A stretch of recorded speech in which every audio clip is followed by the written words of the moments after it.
അതെ, ഈ ഇരിക്കുന്ന സാധനം എന്താണെന്ന് ആർക്കെങ്കിലും മനസ്സിലായോ? ഇതാരെങ്കിലും കഴിച്ചിട്ടുണ്ടോ? ഞാനിത് ഫസ്റ്റ് ടൈം കഴിക്കുന്നത് എറണാകുളത്തെ ലുലുമാളി നാട്ടോ. അന്ന് എനിക്കത് വലിയ പിടുത്തം ഉണ്ടായിട്ടില്ല. പക്ഷേ ഇതിവിടെ ശീലാമ ഉണ്ടാക്കിയപ്പോൾ പിന്നെ ഒരു പ്രത്യേക ടേസ്റ്റ് ആയിരുന്നു കേട്ടോ. എനിക്ക് ഭയങ്കരമായിട്ട് ഇഷ്ടപ്പെട്ടു. അന്ന് കഴിച്ചതിൽ എത്രയോ നല്ല ടേസ്റ്റ് ആട്ടോ. അപ്പോൾ ഇത് ആടിൻ്റെ പോട്ടിയാട്ടോ. ഇപ്പം കുറച്ച് പേർക്കെങ്കിലും കാര്യം മനസ്സിലായി കാണുമല്ലോ. അപ്പോൾ ഈ ആടിൻ്റെ പോട്ടി കൊണ്ട് ഇന്ന് നല്ലൊരു റോസ്റ്റോ ഫ്രൈയോ അങ്ങനെ എന്ത് വേണേലും പറയാം. അത് നമ്മുടെ ഇഷ്ടത്തിന് നമുക്ക് ആക്കിയെടുക്കാൻ പറ്റും. അപ്പം അതിൻ്റെ റെസിപ്പി ഞാനിന്ന് പറഞ്ഞുതരാം കേട്ടോ. അപ്പോൾ ആദ്യം തന്നെ ഇത് നല്ല ചൂട് വെള്ളത്തിൽ ഒന്ന് വേവിച്ചെടുക്കണം. വേവിച്ചെടുക്കാന്ന് വെച്ചാൽ നമ്മളിത് ശരിക്കും വേവിച്ചെടുക്കുകയല്ല ചെയ്യുന്നത്.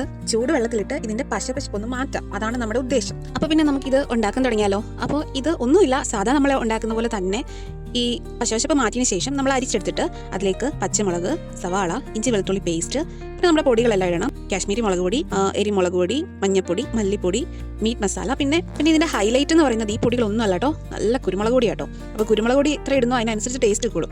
അപ്പോൾ അതാണ് ഇതിൻ്റെ ഹൈലൈറ്റ് എന്ന് പറയുന്നത് കേട്ടോ.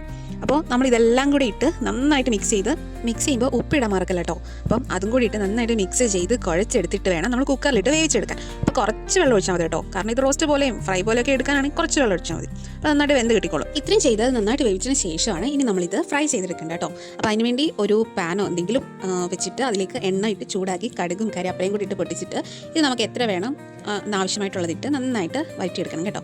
അപ്പം ഇതാണ് ആടിൻ്റെ പോട്ടി ഫ്രൈ. അത് നമ്മുടെ ഇഷ്ടത്തിനനുസരിച്ച് ഫ്രൈ ആയിട്ടും റോസ്റ്റ് ആയിട്ടും ഒക്കെ എടുക്കാം കേട്ടോ. അടിപൊളി ടേസ്റ്റാണ്, ചുമ്മാ പറയല്ല, സൂപ്പർ ടേസ്റ്റാണ്. അപ്പം എല്ലാവരും ഈ ആടിൻ്റെ പോട്ടി കിട്ടുമ്പോൾ ഒന്ന് ട്രൈ ചെയ്ത് നോക്കണം കേട്ടോ.